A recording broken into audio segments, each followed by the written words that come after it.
بسم الله الرحمن الرحیم. با عرض سلام به خدمت شما بینندگان عزیز و گرامی، خوشحالم که در خدمت شما قرار گرفتم از یکی دیگه از قسمت‌های برنامه بازخوانی ادیان. امیدوارم در هر جایی که هستید در پناه الله متعال سبحانه و تعالی باشید و الله متعال سبحانه و تعالی من و شما را در حفظ خود و پناه خودش داشته باشه. بینندگان عزیز و گرامی، در برنامه گذشته پیرامون تعریف دین صحبت کردیم و همچنین ادیان را به اعتبار و به حیثیت اصلش و همچنین به اعتبار و حیثیت افراد بشر و آحاد بشر تقسیم بندی کردیم و در مورد تقسیمات آن نیز صحبت نمودیم و گفتیم که ادیان به حیثیت افراد بشر و آحاد بشر به دو دسته تقسیم میشه: ادیان سماوی و غیر سماوی. ادیانی که خودشان را مرتبط می‌دانند به الله متعال سبحانه و تعالی و کتاب آسمانی دارند و ادیانی که در حقیقت به ادیان آسمانی ارتباط نداره، یعنی چیزی به نام خدا نمیشناسند یا بت میپرستند یا به هر حال یک کسی دیگر را پرستش میکنن و عبادت میکنن، یا به تعبیر بگیم وثنی ها، بت پرسته ها. و دوستان عزیز و بزرگوارم، همچنان درباره علم ادیان در قرآن عظیم الشأن صحبت کردیم و گفتیم که قرآن عظیم الشأن یکی از بخش‌های مهم و اساسی که با آن میپردازه و بحث میکنه در مورد آن و قرآن عظیم الشأن گفتگویی داره درباره آن، بحث ادیانه، یا از این ادیان یادآوری میکنه از بدیهای آنها و آنها را رد میکنه و حرف از تحریف آنها میزنه، حرف از پوسیدگی و فرسودگی آنها میزنه، حرف از نسخ آنها میزنه و حرف از دین میزنه که کدام دین در نزد الله متعال سبحانه و تعالی معتبره و کدام دین در نزد الله متعال سبحانه و تعالی قابل ارزشه. و به صورت کلی قرآن عظیم الشأن یکی از مباحث مهم و اساسی که داره بحث ادیانه، صحبت روی پیروان ادیان و صحبت روی رد ادیان غیر آسمانی و ادیان آسمانی که به طرف انحراف رفته و دوچار تحریف و دوچار تغییر شده. قرآن عظیم الشأن در این مباحث کلی به صورت اجمال و به صورت تفصیل، در جای به صورت اجمال، در جای به صورت تفصیل صحبت میکنه. ما میخواییم که به این موضوع بپردازیم که چرا ما نیاز داریم که ادیان را بشناسیم و نسبت به ادیان آشنایی داشته باشیم و هدف از شناخت ادیان چیه، یا تعبیر دیگری بگیم هدف از طرح همچون برنامه چیست. چون بحث ما در مورد برنامه خود ماست، در مورد این برنامه ماست، بازخوانی ادیان. شاید به ذهن کسی برسه که شما چی نیاز دارید که اینجا آمدید و نشستید، دارید در مورد یهودیت حرف میزنید، در مورد نصرانیت حرف میزنید، در مورد این دین حرف میزنید، در مورد آن دین حرف میزنید. هدفتان چی از این کارها؟ و حتی یادم هست در یکی از برنامه ها من درباره یهودیت صحبت میکردم، یعنی در مورد تحریف در یهودیت. یک کسی آمده بود برای من گفته بود که شما مگر یهودی هستی که در مورد یهودیت حرف میزنی؟ اعوذ بالله. یعنی این نشان میده که ارزش و جایگاه شناخت ادیان در نزد برخی ها هنوز گنگه و هنوز ناپیدا هست و نیاز هست که ما این مباحث را بفهمیم و این مسائل را بفهمیم. بدین جهته که اگر دوستان عزیز و بزرگوارم شما در مثلا قرآن عظیم الشأن مراجعه بکنید، میبینید که قرآن عظیم الشأن بحث میکنه، در مورد آنها گفتگو داره و هدف از بیان و طرح این موضوعات در قرآن عظیم الشأن چیه؟ چرا قرآن عظیم الشأن بحث میکنه در مورد آنها؟ چرا از یهودیت نقل میکنه، از نصرانیت نقل میکنه؟ مباحثی در مورد هر کدام از اینها قرآن عظیم الشأن در مورد هر کدام از اینها تک و تنها میپردازه و صحبت میکنه و حرف میزنه. و یقینا دوستان عزیز و بزرگوارم اهداف بسیار زیادی هست که ما را وادار میکنه که تا دین را، تا با ادیان دیگر و با ملل دیگر و نحل دیگر آشنایی پیدا بکنیم. با طرز اعتقاد و باورهای مردم دیگر آشنایی پیدا بکنیم و این دارای اهدافی هست و علتهایی داره و اسبابی داره. اما قبل از این که من وارد این مبحث بشم، وارد مبحث اهداف و در حقیقت مقاصد شناخت ادیان و شناخت علم ملل و نحل بپردازیم و در مورد آن صحبت بکنیم که در واقع یک جانب علم ملل و نحل ما در این برنامه مورد بررسی قرار میدیم که ادیان هست با آن میپردازیم. یقینا و بدون شک و تردید نیازه که من اهمیت این موضوع را به خدمتتان عرض کنم، بعداً وارد مباحث و مقاصد میشیم. اهمیت آن اولا همین که قرآن عظیم الشأن یکی از مباحث مهم و اساسی قرآن عظیم الشأن و مباحثی که در قرآن عظیم الشأن در مورد آن صحبت میشه و حرف زده میشه، یقینا پرداختن به ادیان هست، پرداختن به عقاید مهم و عقاید اساسی مردمانی است که در ملت‌های مختلف و در شعوب مختلف زیست دارن و زندگی میکنن و دلیل داره. قرآن عظیم الشأن هم وقتی که به این مباحث میپردازه دلیل داره که در بحث مقاصد با آن ان شاء الله میپردازیم. و در طول تاریخ، یعنی فقط در قرآن عظیم الشأن منحصر نمیشه، در سنت پیامبر گرامی اسلام صلی الله علیه و سلم هم ببینیم. رسول الله صلی الله علیه و سلم بارها حرف زدن، مردی در بنی اسرائیل بود چنین شد، مردی در بنی اسرائیل بود چنان کرد، عیسی علیه السلام چنین بود، موسی علیه السلام چنین بود. و از اقوام مشرک و از اقوام مجوسی صحبت میکنه، از ملت‌های مجوس و از ملت‌های بت پرست قرآن عظیم الشأن و همچنین حدیث رسول الله صلی الله علیه و سلم بحث میکنه و گفتگوها در این باره ادامه داره و گفتگوها در این باره هست و موجوده. و بعد از آن، بعد از سنت پیامبر گرامی اسلام صلی الله علیه و سلم، در طول تاریخ علمایی بودند که به این مباحث پرداختند، علمایی بودند که به این مباحث پرداختند و این مباحث مطرح کردند و این مسائل مطرح کردند و کتب خاصی در بخش ملل و نحل نوشتند به خاطر اهمیت موضوع، به خاطر اینکه اهداف مهمی داره، اهداف خاصی داره. به عنوان مثال من چند تا کتاب را به خدمت شما عزیزان و گرامیان عرض می کنم. اولین کتاب مثلا الرد علی النصارى هست، کتاب جاهز معتزلی متوفای سال 255. و همچنین کتاب الفصول فی الرد علی الملحدین، این هم یکی از کتاب‌هایی است که امام اشعری رحمه الله نوشته. امام اشعری کتاب الفصول نوشته. و همچنین کتاب فی الملل والاهوا هست، کتاب فی الملل والاهوا از ابن حزم ظاهری و معروف ابن حزم. اینجا اگر دوستان عزیز این قسمت را نمایش بدن، این کتاب الفصل فی الملل والنحل للامام ابن حزم الظاهری الاندلسی متوفای سال 456.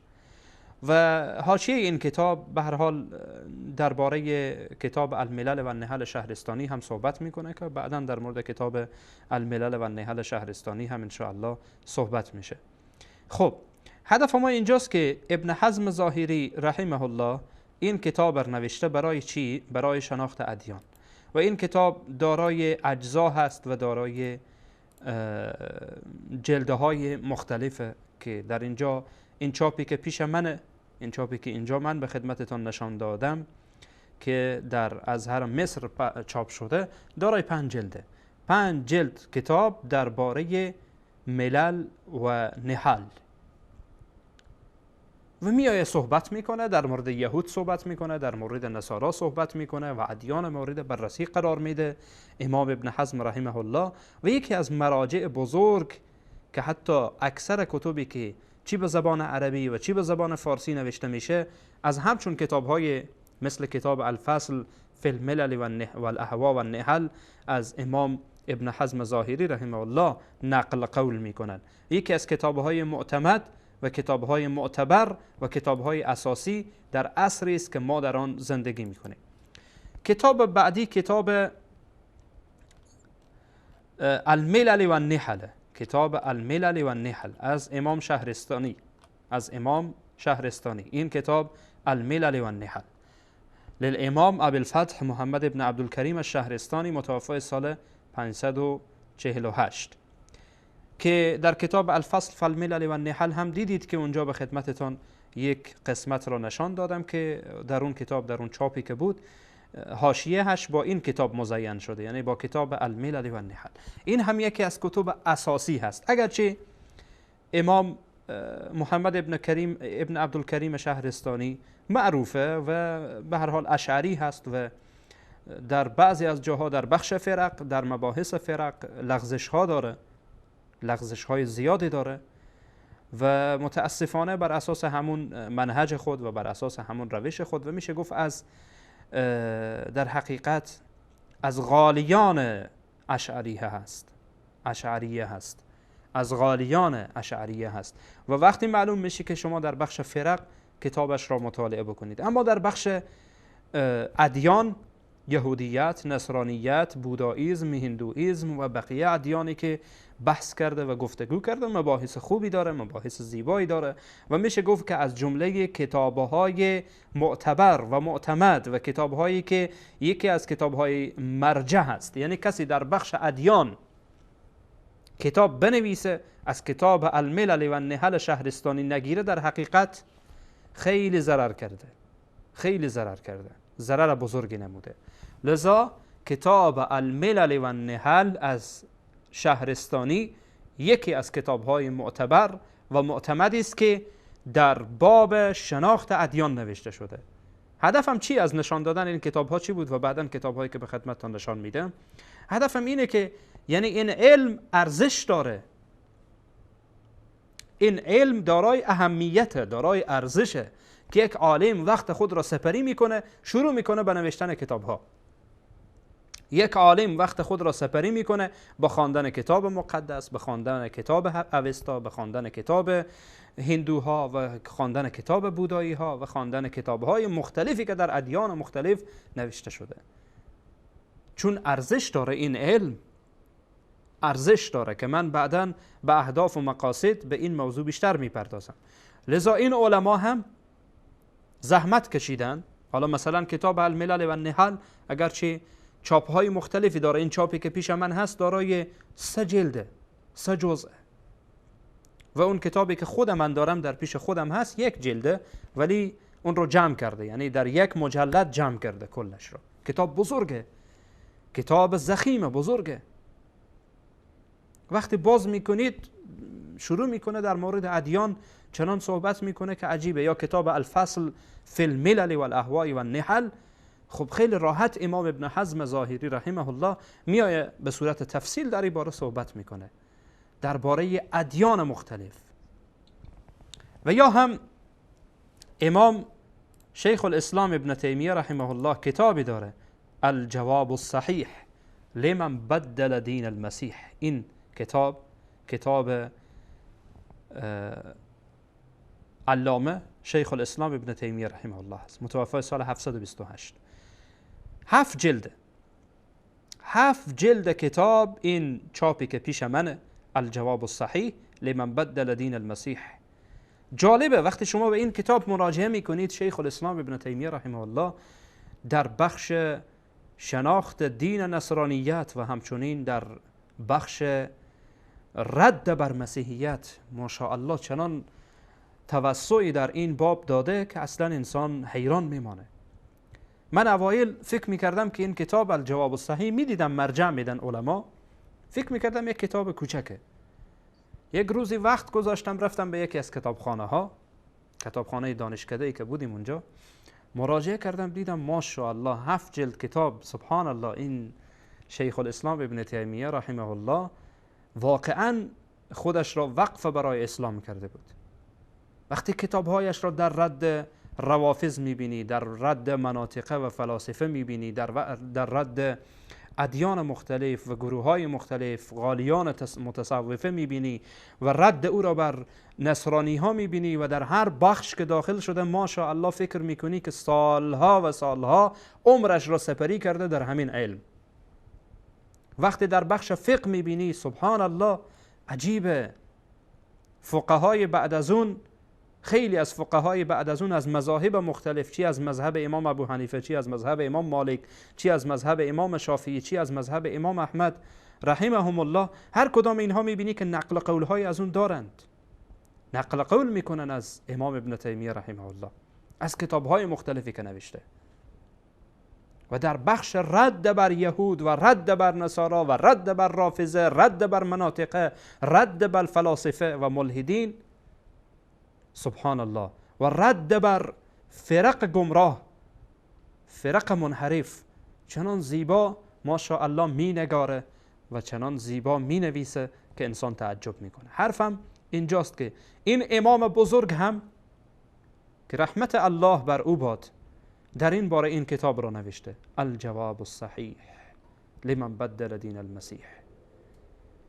هدف اینه که این علمای بزرگ در طول تاریخ کتاب ها نوشتن و به همین ترتیب علمای دیگر هم کتاب ها نوشتن و کتاب های معاصر مثلا در رد یهودیت و نصرانیت و در اثبات تحریف کتاب مقدس، مثلا کتاب اظهار الحق شیخ رحمت الله هندی، کتاب بسیار خوبیه، یکی از مراجعی که هر کس از معاصرین کتاب در رد یهودیت می نویسه، در نصرانیت می نویسه و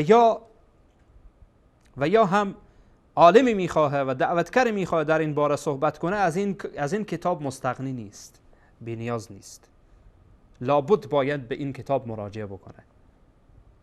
و خیلی از کتاب هایی که در عصر حاضر نوشته شده یعنی تکیهگاهشان و اتکایشان بر این کتاب اظهار الحق، البته با اینکه کتاب‌های گذشتگان هم به هر حال گفتیم اون کتاب الرد علی النصارای جاحظ معتزلی، اگرچه معتزلی هست، کتاب بر رد بر نصارا نوشته و کتاب الفصل فی الملل و النحل و کتاب الملل و النحل شهرستانی و کتاب الجواب الصحیح لمن بدل دین المسیح شیخ الاسلام ابن تیمیه و بقیه علمایی که بعدا من فقط اینها را دوستان عزیز و بزرگوارم از هر گوشه یک قسمتی را عرض کردم و یک قسمتی را گفتم تا این که بفهمید اهمیت این علم چیه.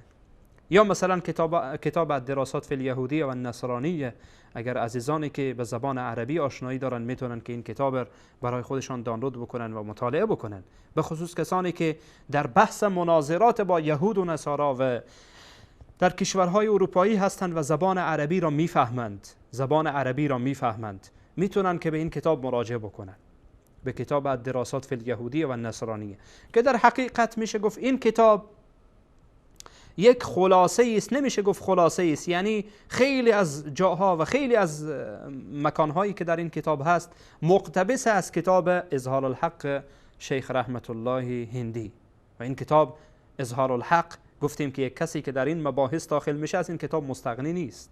و بعد از آن هم کتاب الدراسات فی الیهودیه و النصرانیه، کتاب جالبیه، کتاب خوبیه ماشاءالله.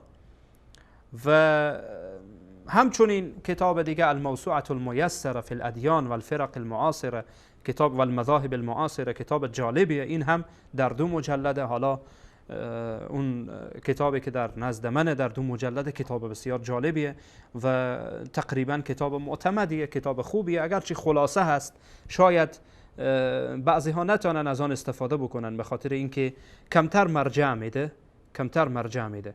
اما کتاب اظهار الحق، کتاب الدراسات فی الیهودیه و النصرانیه از یکی از اساتید معروف و اساتید مشهور دانشگاه اسلامی مدینه منوره هست و فعلا هم زنده هست، الله متعال حفظش بکنه، شیخ سعود.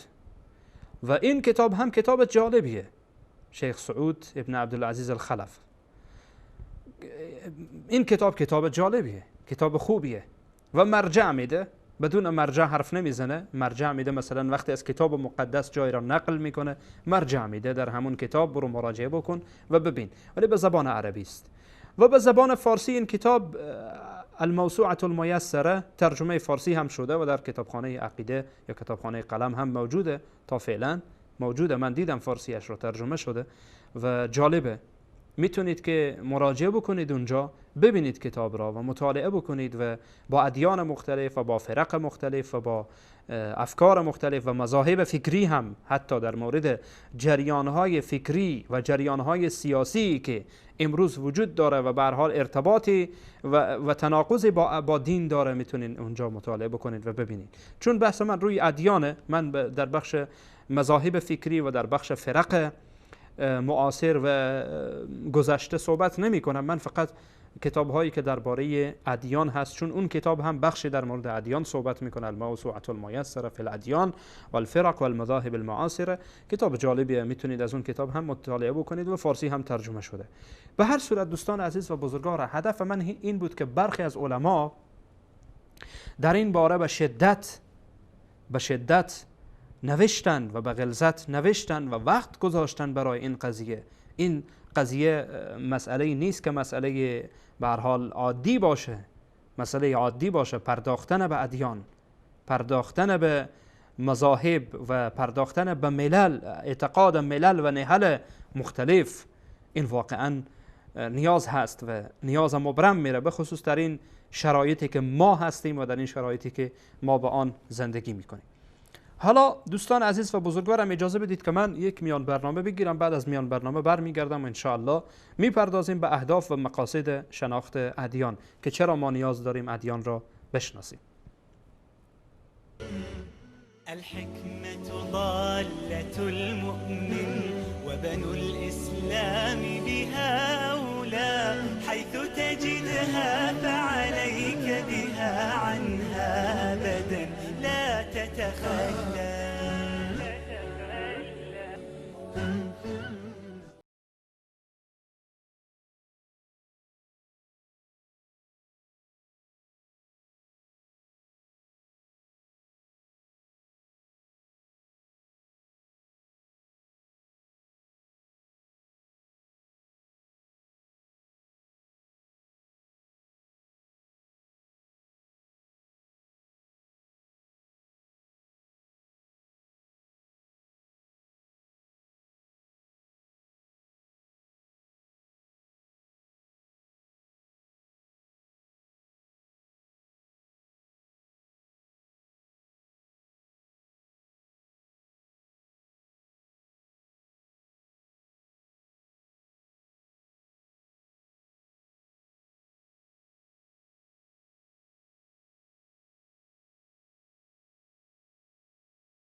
عرض سلام مجدد به خدمت شما بینندگان عزیز و گرامی.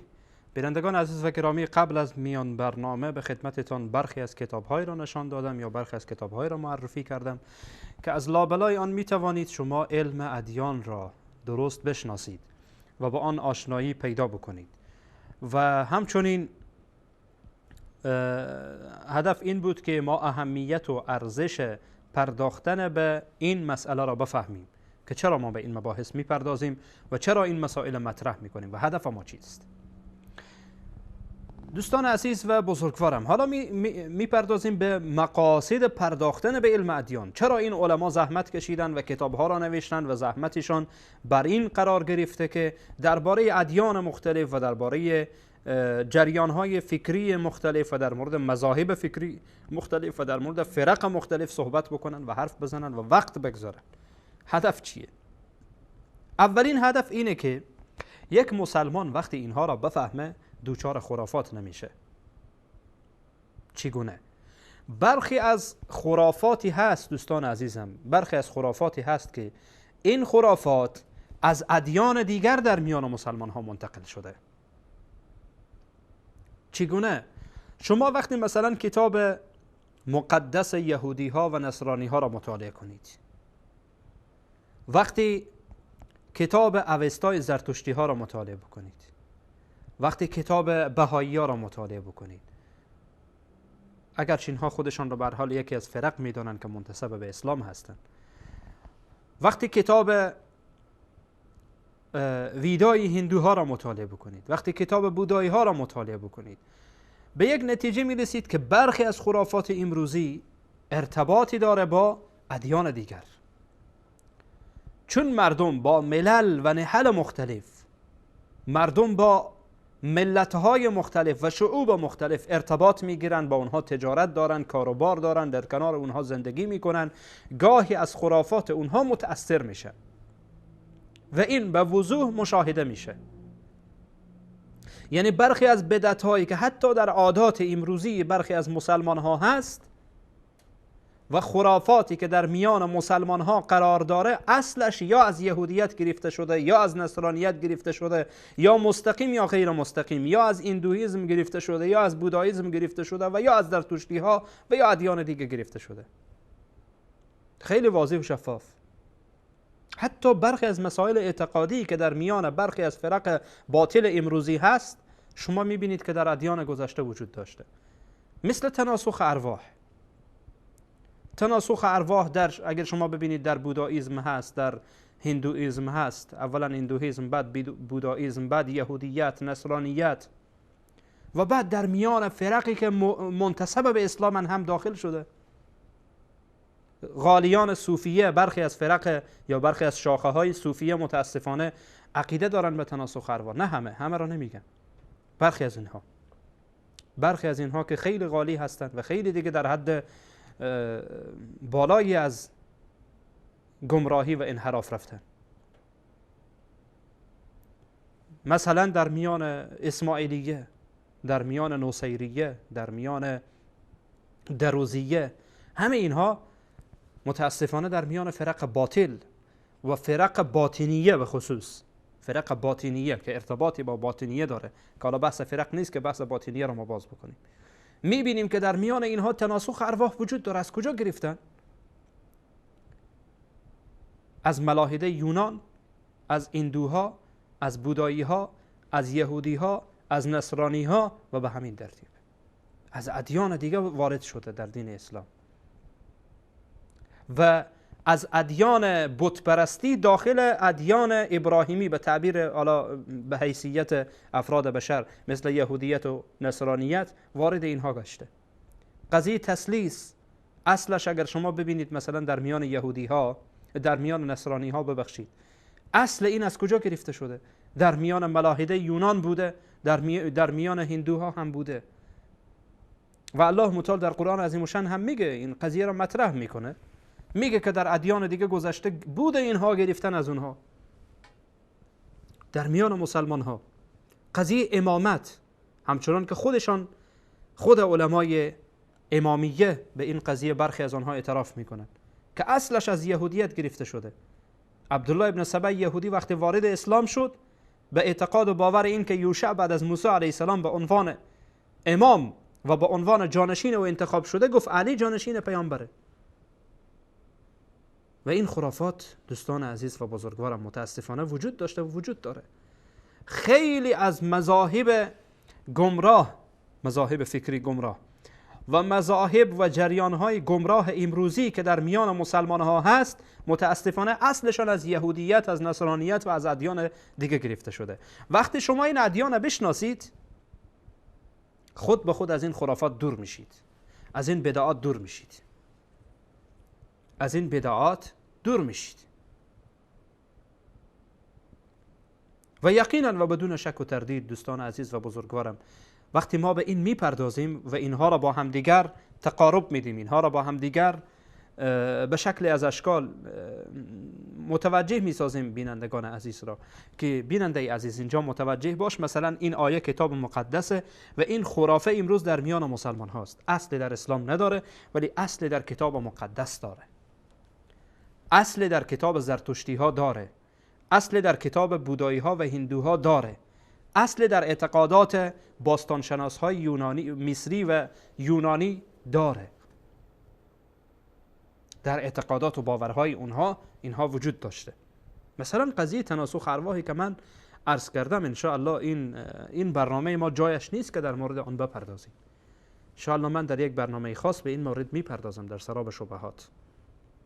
در مورد تناسخ ارواح که امروز متاسفانه منتشر شده در میان برخی از جوانان و در فضاهای مجازی به صورت وسیع ویدیو ساخته میشه و پخش میشه، جوان مسلمان متوجه نیست که اصل این ویدیو و اصل این اعتقاد ریشه در تناسخ ارواح داره. میگه اگه انسانی بوده، مثلا ویدیوها زیاد ساختن، میگه اگه انسانی بوده این مرده، حالا یک طفل متولد شده از گذشته خود یاد میکنه، گویا این که این گذشته زنده بوده، گویا این که این گذشته زنده بوده و تمام اون خاطرات گذشته اون نفر گذشته در ذهن این آمده. خب این تناسخ ارواح دیگه. تناسخ ارواح همینه. اگر شما در اصل اعتقاد تناسخ ارواح مراجعه کنید، البته با اختلافاتی که در میان در میان بودایی ها، هندوها و در میان یهودی ها، نصرانی ها و برخی از فرق منتسب به اسلام هست، شما مراجعه کنید، اختلافات در جزئیات دارن ولی به صورت کل همه به یک اعتقاد و باورن که یک انسان میمیره، روح او میه در بدن کسی دیگه.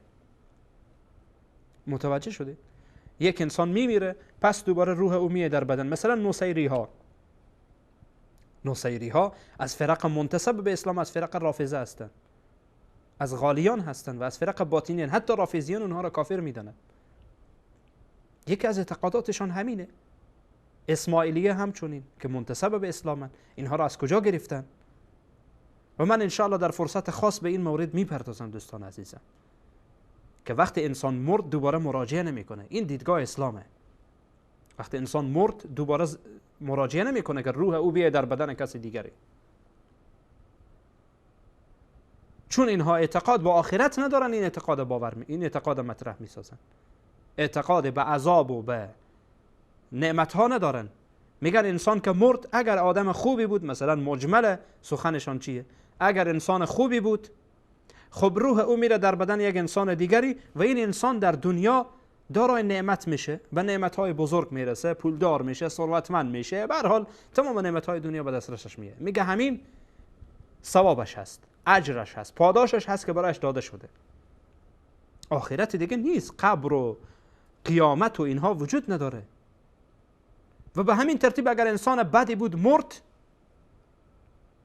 وقتی مرد روح او میره در بدن یک انسان دیگری متولد میشه و این انسان عذاب میکشه در دنیا. میگه همین عذابش است. مسخره یک دیدگاهی که نه با عقل برابر میه و نه با نقل جور در میه. خب به هر صورت من به جایش به آن میپردازم. حالا مهم آنچه که برای ما دوستان عزیز و بزرگوارم هست اینه که همچون اعتقاداتی و همچون باورهایی در ادیان گذشته بوده و در میان فرق منتسب به اسلام امروزی داخله.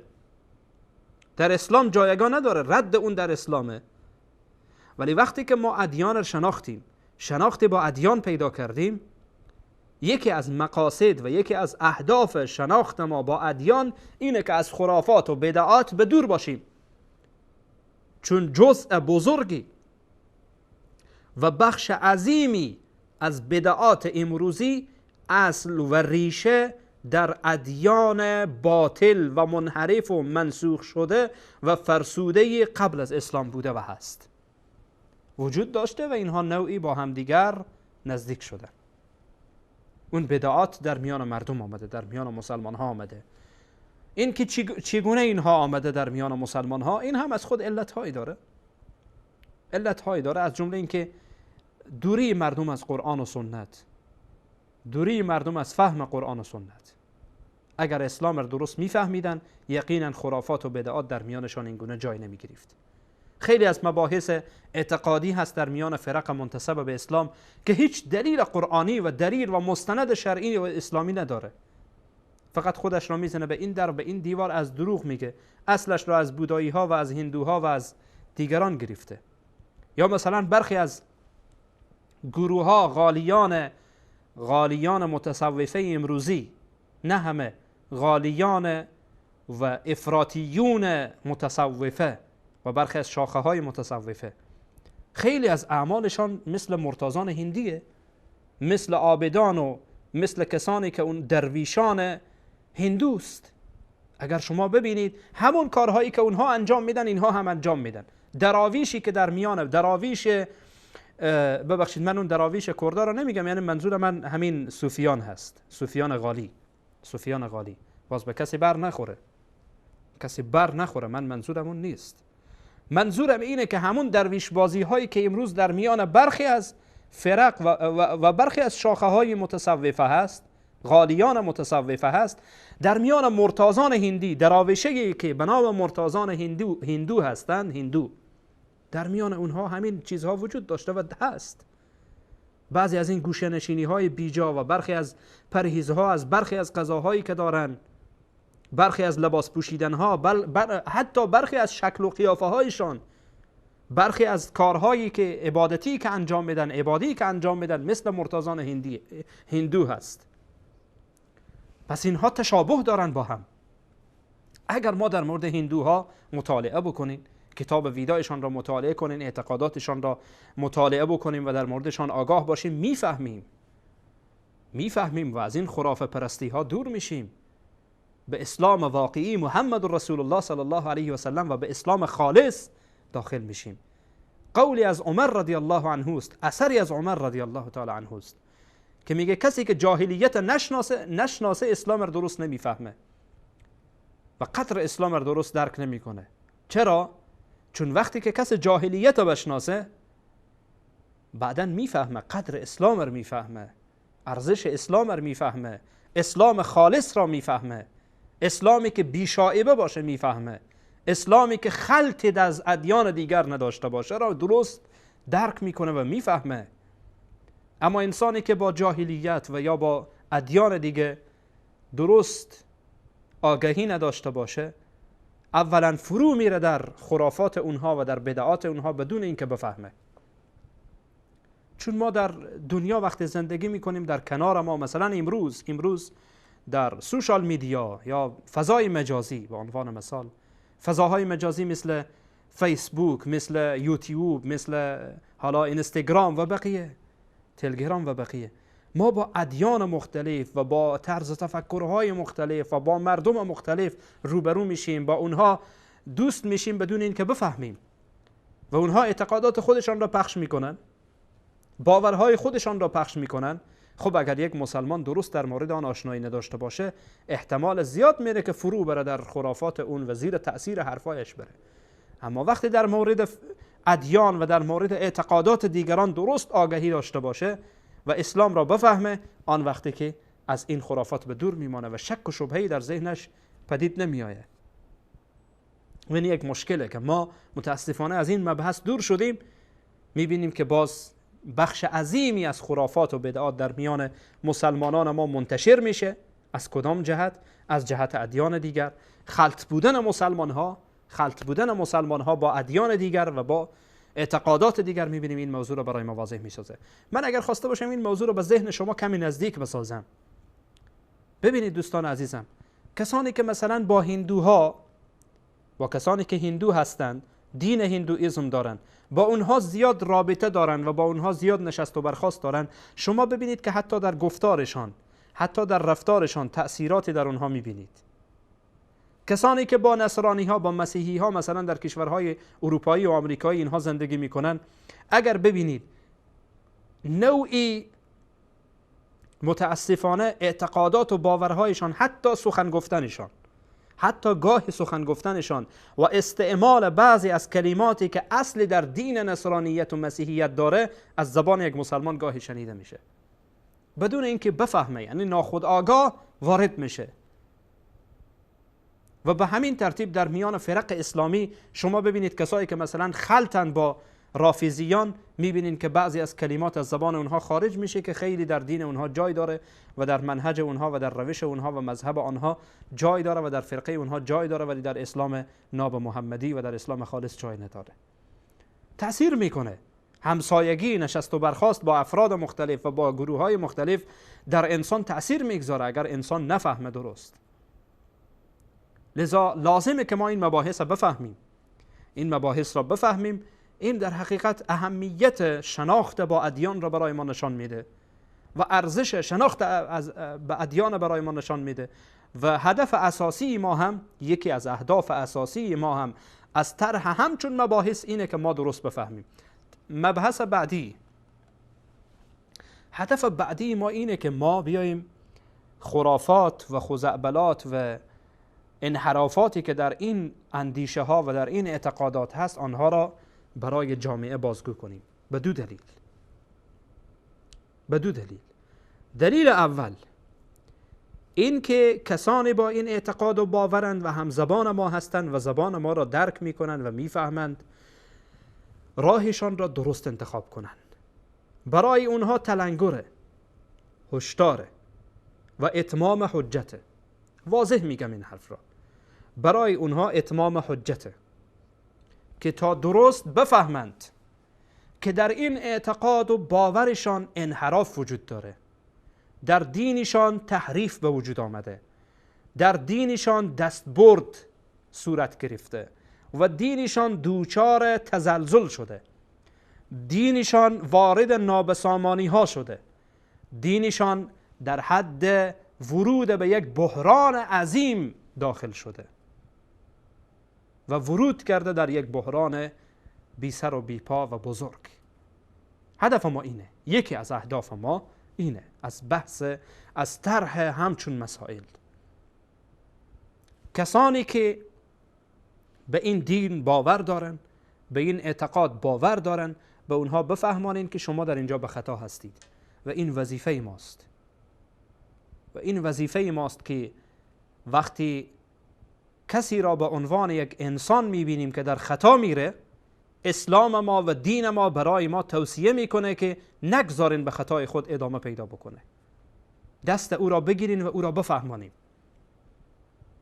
این وظیفه انسانی ماست و وظیفه اسلامی ماست که بفهمانیم اینجا خطاست، این راهی که تو میروی خطاست، این راهی که در پیش گرفتی ترکستان است، به خطا می روی.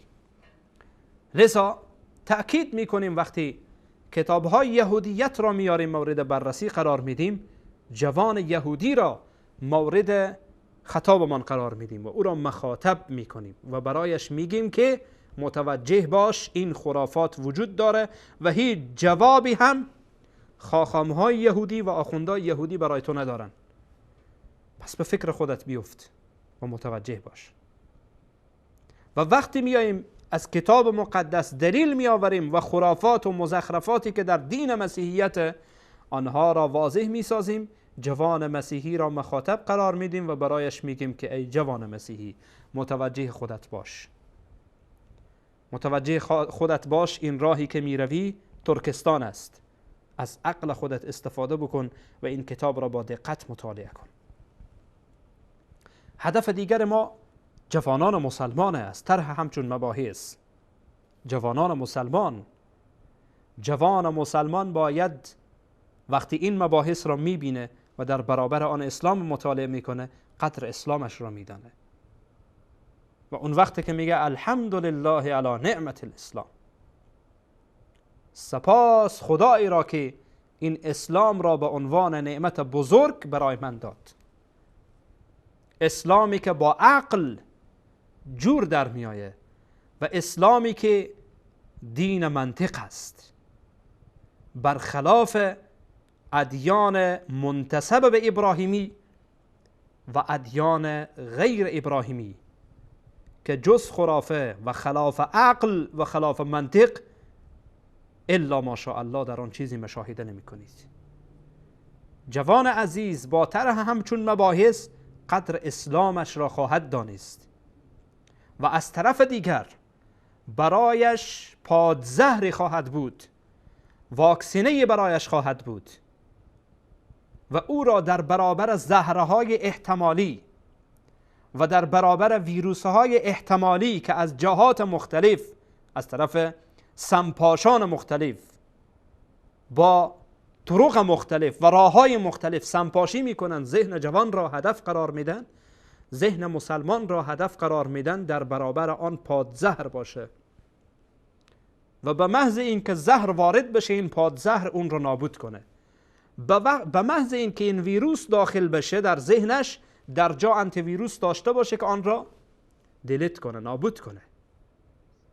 و به همین ترتیب اینها در واقع طرح همچون مباحث قدر اسلام را در ذهن جوان بزرگ میکنه و قدر اسلامش را میفهمه و از جهت دیگر برایش پادزهر میشه و او را واکسینه میکنه در برابر خطرات احتمالی و خطراتی که امروز به شدت و به غلظت از طرق مختلف و راههای مختلف، چی از طریق استعمار، چی از طریق سیاست، چی از طریق فکری و چی از طریق کتاب، از طریق تلویزیون ها، رسانه های مختلف و زبان های مختلف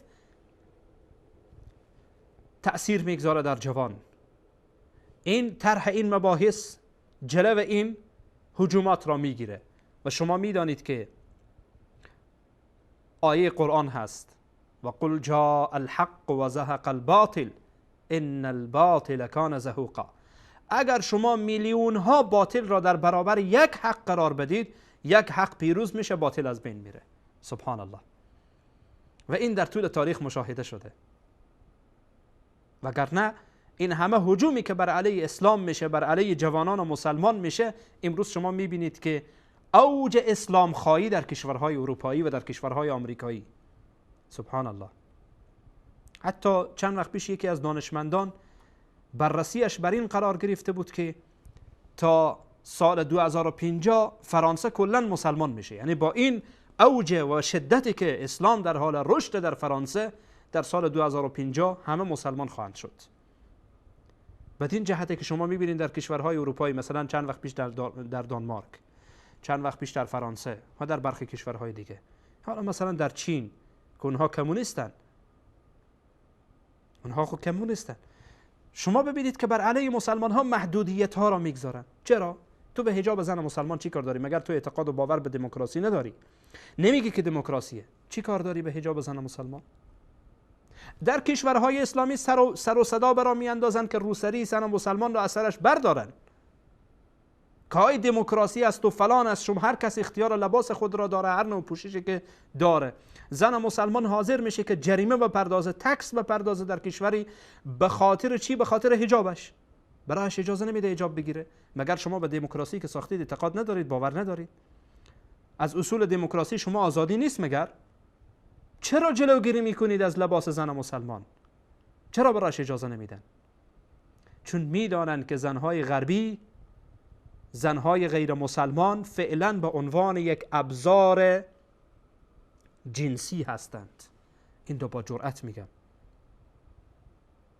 چرا امروز اوج اسلام خواهی در میان زنان بیشتر از مردانه؟ به خاطری که زنان میبینن. باور کنید چندین تا خواهر برای من این موضوع رو عرض کردن و گفتن در کشورهای اروپایی، گفتن وقتی که زنان اروپایی ما را میبینن با این لباس و با این طرز برخورد و با این شکل و قیافه‌ای که ما هستیم، اصلا حسرت میخورن که ای کاش ما هم مثل شما باشیم و به همین ترتیب میان مسلمان میشن. میبینن که زن مسلمان چی جایگاهی داره. من نمیگم بعضی از کشورهای اسلامی که به زنان ظلم میکنن اونها به اسلام ارتباطی نداره،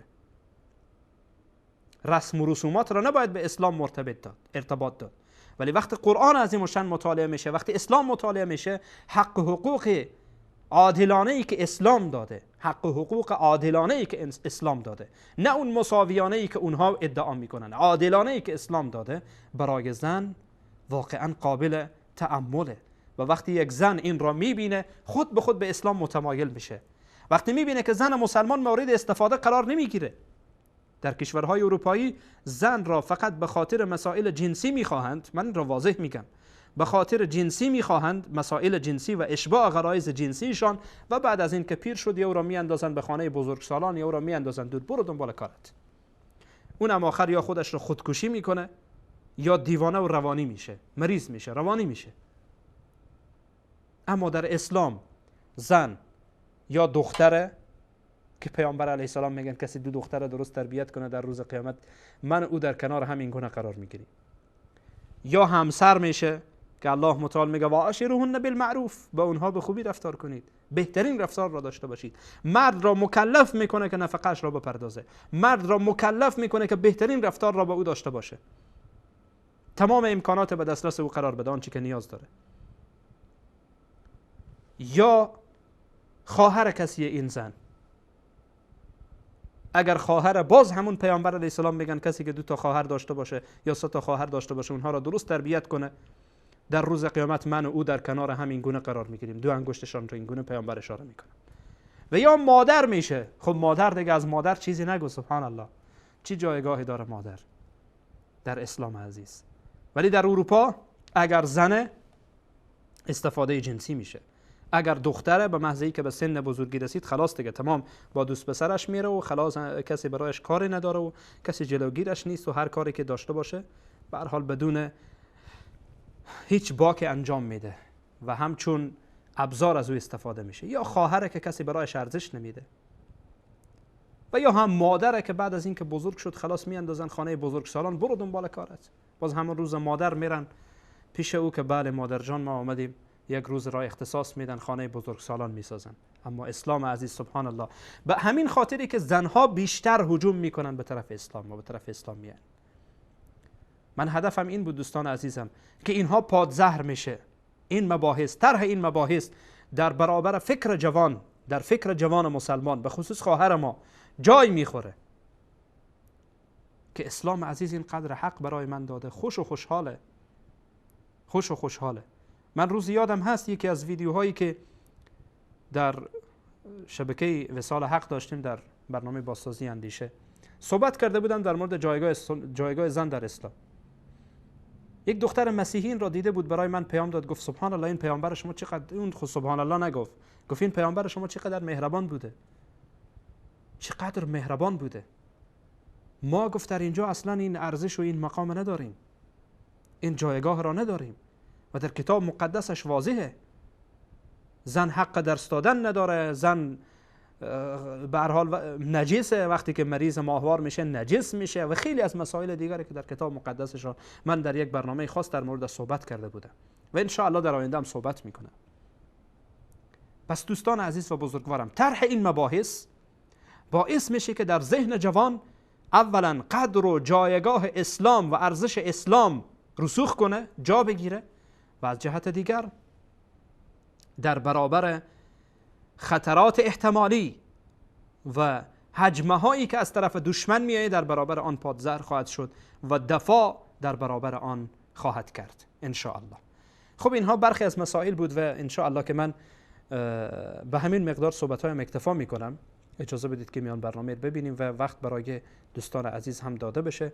چی کسانی که در فیسبوک هستند میتونن که مشارکت داشته باشن و پیام بگذارن، اگر سوالی دارن ان شاء الله پاسخ خواهم داد، و چی کسانی که به هر حال میتونن باز بعدا ان شاء الله شماره زیرنویس میشه تماس بگیرن. اجازه بدید یک میان برنامه ببینیم، بعد از میان برنامه دوباره برمیگردم ان شاء الله.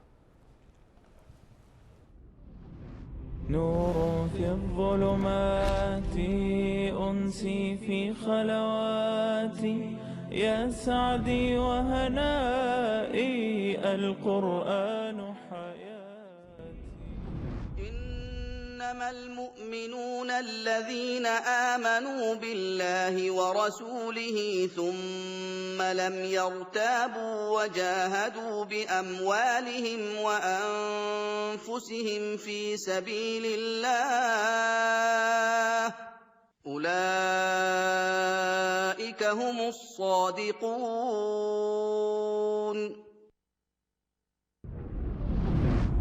مؤمنان حقیقی تنها کسانی هستند که به الله و پیامبرش ایمان آوردند و آنگاه شک و تردیدی به خود راه ندادند و با مالها و جانهایشان در راه الله جهاد کردند. همانا اینها راستگویانند. نور في الظلمات أنسي في خلواتي.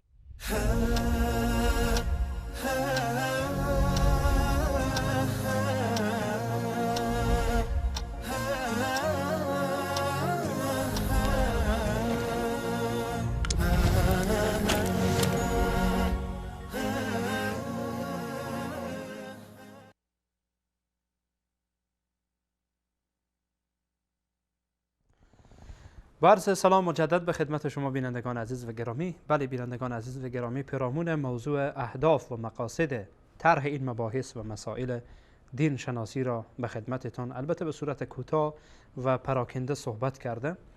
امیدوارم که انشاءالله مورد استفاده دوستان عزیز و بزرگوار قرار گرفته باشه و فهمیده باشند که علت از طرح همچون مباحث چیه و اصلا نامگذاری یک برنامه به نام بازخوانی ادیان چیه و هدف ما چی می باشه و چرا چون این برنامه ای را به هر حال گذاشتیم.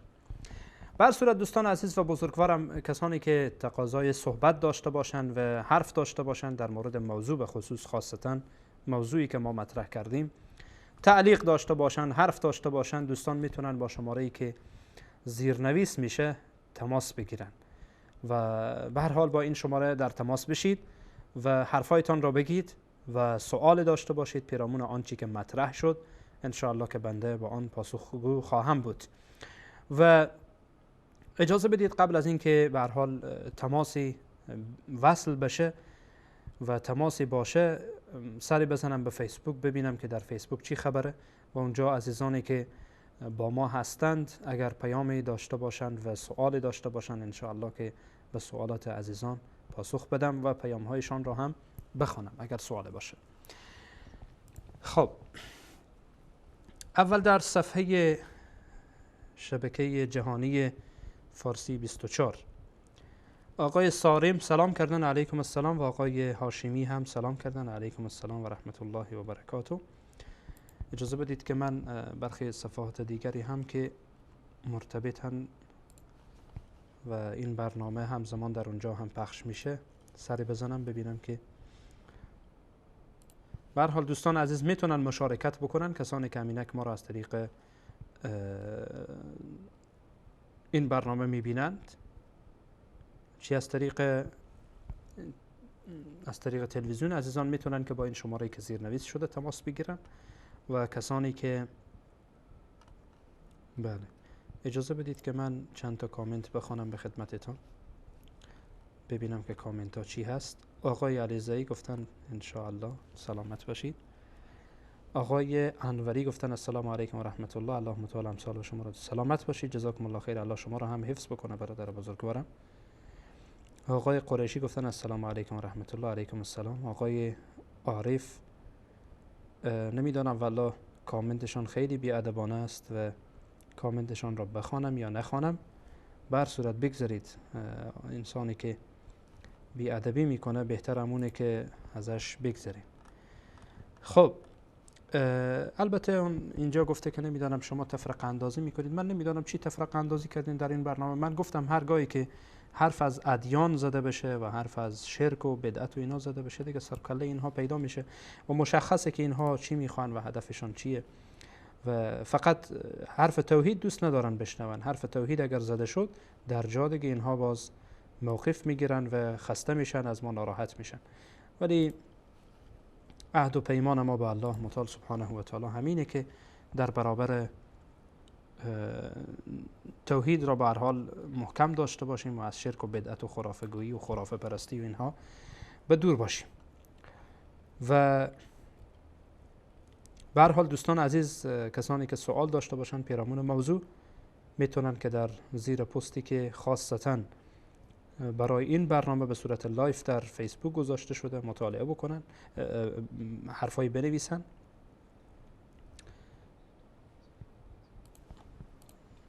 یکی دیگه از ستارگان، بله. خب کامنت ها رو من ببینم دوستان عزیزم، چند تا کامنت دیگه هم میخوانیم، بعدا انشاءالله اگر تماسی بود تماس میگیریم، اگر نبود از خدمت شما رخصت میشه. خب اینجا یکی از دوستان ما، بله اینجا کامنت ها زیاده. آقای حلیمی گفته، خب این متوجه ما نیست، گاهی بعضی ها همین گونه هوایی به هر حال کامنت میدن متوجه نیستن که کجا هستن. آقای ساریم اینجا دعا کردن جزاکم الله خیرا. آقای بدخشی گفته که ابلیس جاسوس انگلیس. نمیدانم والا چی بگم جانم برایت. بهتره که آدم در برابر بعضی از شماها سکوت کنه. همون الله متعال سبحانه و تعالی در سوره فرقان میگه که و اذا خاطبهم الجاهلون قالوا سلاما. در برابر همچون افراد سکوت بهتره. و چی بگی به هر حال. آقای سمدی سلام کردن، علیکم السلام و رحمت الله. آقای احدی سلام کردن، جزاکم الله خیرا.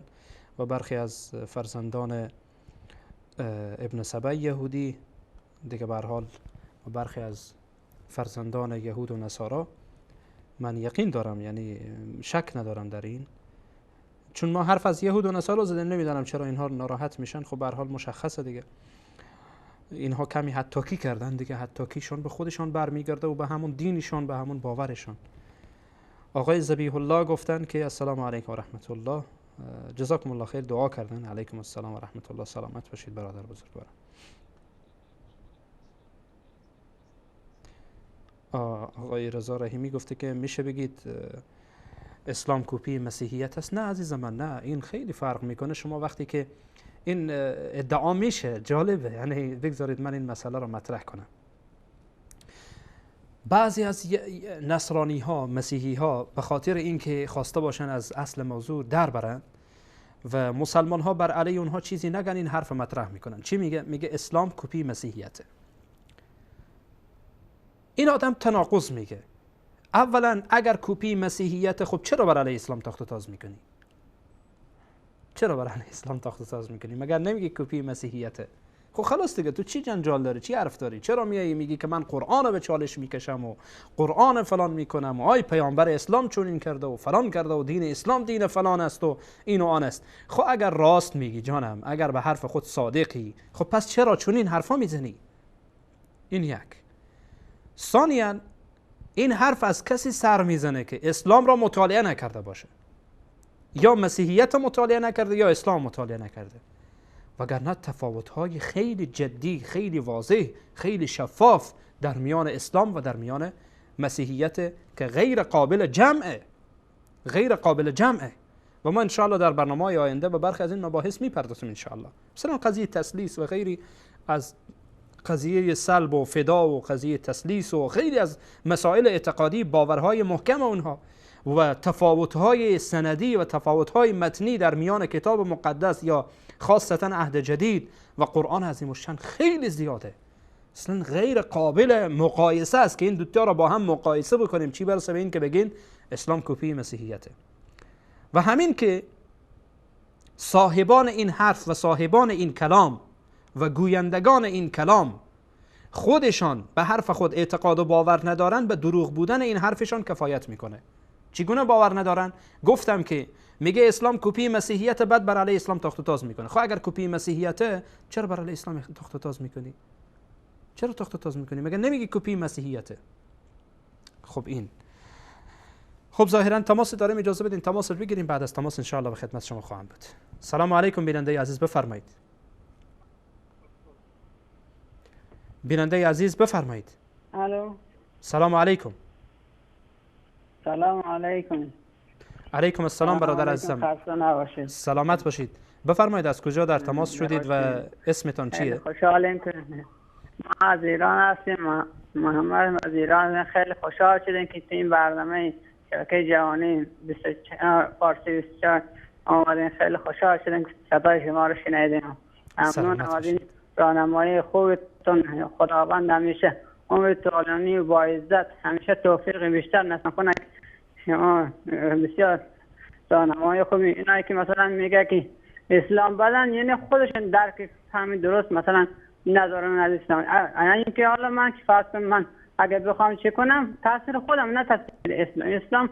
تو الان نور رو با تاریکی بذار مثلا فرق کن که تاریکی مثلا نور خوب نور رو ببین که میبینی همه جا را. وقتی تاریکی تو تاریکی بری مثلا اینجا همه خرافات ها رو میگه بیاین به دوست دختر اشکال نداره آزادانه مثلا چی بگرد مشکل نداره. این آزادی برات راحتی بره. جز اسلام دیگر هیچ چیزی دیگر آزادی نداره. آزادی که در اسلام هست تو هیچ خرافاتی نیست. تشکر از شما برادر بزرگوارم. تشکر از شما. جزاکم الله خیر. تشکر از شما. ممنون. خیلی از برنامه‌های خوبتان. خداوند همیشه دنیا و آخرت پیروز و موفق دارم می‌ذارم. خیلی خوشحال شدیم. آمین. سلامت همیشه سر بلند و پیروز خود از دست دشمنان هستن. الله من سوال میخوام که همیشه حفظم کنه که در پناه خودش در پناه نگهداری داره و دشمنان هر سلامت باشید. اگر شما را میگه مثلا به اسم یا مثلا چی تفرقه میگه تفرقه انداز چی همشون دروغه. فقط خودشون نمیفهمن که مثلا درک ندارن که مثلا میگه اگر تو واقعا تفکر رو مثلا تفکر درست بکنه خب بیاندیشه که حالا مثلا مثلا میگه یک نفر میگه که میگه دوزی درسته مثلا چی. حالا من اگر فرض کنم بخوام برم کار خراب کنم خودم ضرر میکنم نه اون کسی مثلا چی میکنه. اینا همشون دروغ است. مثلا میگه که این چیه همش اسلام دین اصلی است. همش هر کی میخواد چی کنه خداوند اگر تو لاغ توفیق است اگر نیست شرشون به خودشون باز. تشکر از شما برادر بزرگوارم. تشکر از شما. جزاکم الله خیرا. سلامت باشید. خیلی خوشحال شدم. لطف کردید. سلامت از شما. سلامت و موفق باشید. الله مطال حفظتان کنه برادر بزرگوارم. بله یقینا این یکی از مشکلات هست در میان. البته من اون سوالی که اون کس پرسیده بود در مورد کپی اسلام از مسیحیت من دو بخشش را گفتم. حالا بخش سومش را هم میگم. آن این که عموما ادیان ابراهیمی یعنی ادیانی که حتی یک میان برنامه میبینیم و بعدا برمیگردیم ان شاء الله. اجازه بدید یک میان برنامه به خاطر مشکل فنی. نور في الظلمات أنسي في خلواتي يا سعدي وهنائي القرآن حياتي.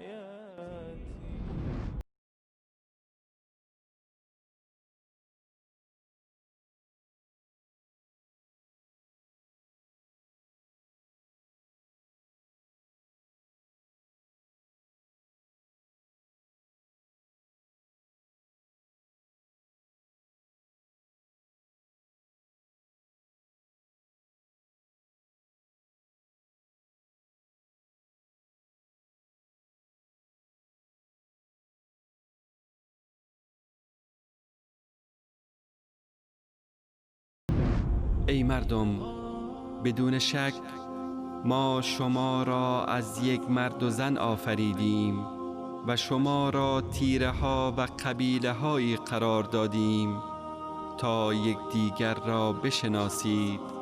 همانا گرامی ترین شما نزد الله با تقوا ترین شماست. بیگمان الله دانای آگاه است. نور في الظلمات أنسي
في رحبه تحلو الحياة.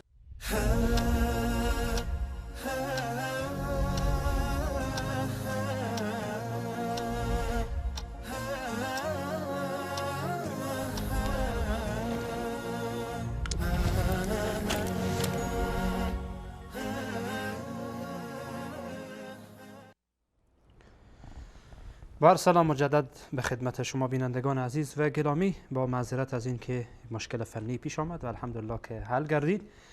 دوستان عزیزم، بله گفتم که یک بخش دو بخش از سوال این کسی که سوال را مطرح کرده بود پاسخ دادم. اولا گفتم که فرد یا اسلام را درست نمیفهمه که میگه اسلام کپی مسیحیته و یا این که مسیحیت را نمیفهمه. از این دو حال خالی نیست که به هر حال برمیگرده به عدم سواد درست و حسابی یا در مورد اسلام و یا در مورد مسیحیت. و یا هم این فرد واقعا جالبه که این حرف میزنه و بعداً باز اسلام را مورد تاخت و تاز قرار میده. و از جهت دیگر بله مشابهت هایی در میان تمام ادیان، به خصوص ادیان سماوی و ادیانی که حتی منتسب به ابراهیمی باشه وجود داره. من نمیگم که کل کتاب مقدس امروز کلام خدا نیست، یعنی جانب اکثرش که کلام الله نیست، در این شک و تردیدی وجود نداره و من حاضرم که این را ثابت بکنم. اما برخی از کلام الله در او وجود داره، نمونه های و شعارهای و شعائری از دین الله در اون وجود داره. پس همون اللهی که به موسی کتاب فرستاده، همون اللهی که به عیسی کتاب فرستاده، همون الله به محمد صلی الله علیه و سلم اسلام فرستاده. برخی از تشابهات با هم دارن، یا برخی از تشابهات اصلا اسمیه، مثلا مثل نماز و مثل روزه و اینها فرق میکنه احکامش. و یا برخی از احکام در میان ادیان مختلف از آدم علیه السلام تا حالا با هم یکی بوده.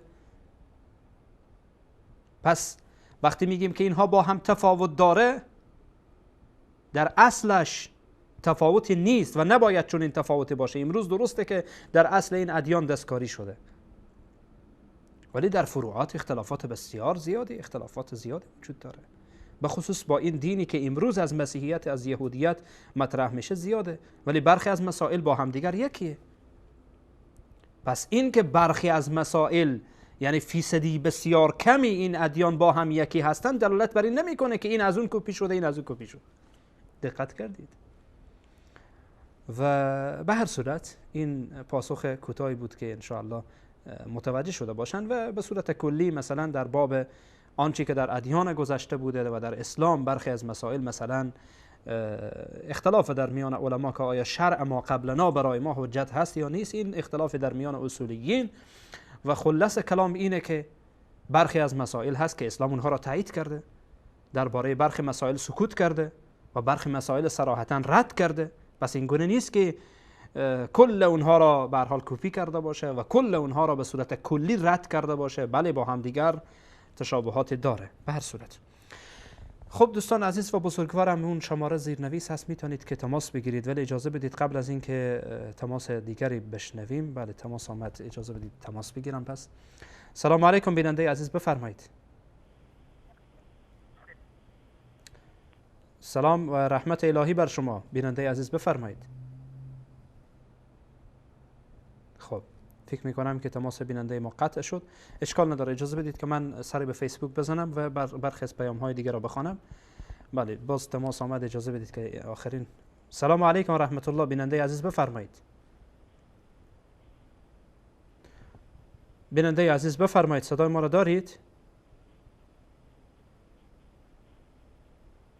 بیننده عزیز هستید؟ بیننده عزیز شما وصل هستید، بفرمایید. شاید مشکلی در تماس این بیننده ما هست، تماسشان وصله ولی متاسفانه من نمیشنوم صدایشان را. خیلی خوب. خب آقای عبدالله افغان سلام کردن، علیکم السلام. آقای حمزه هم سلام کردن، علیکم السلام و رحمت الله و برکاته.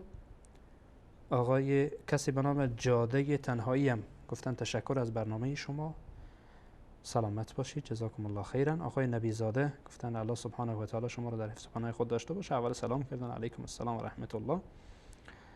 و یک آقای دیگری به نام آقای ذبیح الله رسولی گفته سلام جناب استاد، من یک پست شما را خواندم گفتین هزاره تاجیک ازبک کافر است. من نمیدانم چگونه شما این دروغ را در این فضای مجازی به هر حال میگید. دوست عزیزم از من شنیدید، شاید هم چهره من باشه، استغفر الله و اتوب الیه، که من چون این حرفی بزنم، از من بعیدم چون حرفی باز اون گفته باشم کافره. تعجب میکنم عزیز من.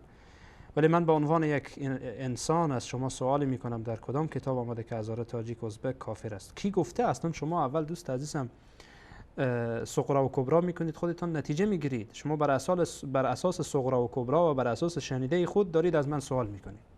من اصلا چون این حرفی گفتم؟ استغفر الله و اتوب الیه. من چون این حرفی گفتم؟ من عبدالرحمن فاتی چون این حرفی گفتم؟ استغفر الله. خب اجازه بدید که تماسی را بشنویم. سلام علیکم بیننده عزیز، بفرمایید. سلام علیکم. علیکم السلام و رحمت الله. بیننده عزیز بفرمایید از کجا در تماس شدید و اسمتان؟ سلام، اسم محمد است، از روسیه با تماس شدیم. بله بفرمایید. آقا احمد یا محمد؟ محمد. بله. بله ما فقط میخواستم که بگم بعض تشابهات در بین تمام دینا وجود داره، مخصوصا بین شیعه و عیسویت یک کم زیادتر شاید باشه، به نظر شخصی ما. البته دیگه ما میخواستیم یک مطلب بگم. یک وقت ما شاید از چیز برنامه باشه یا نباشه، مقصد یک وقت ما چیز بودیم، خورد بودیم در وطن به حساب.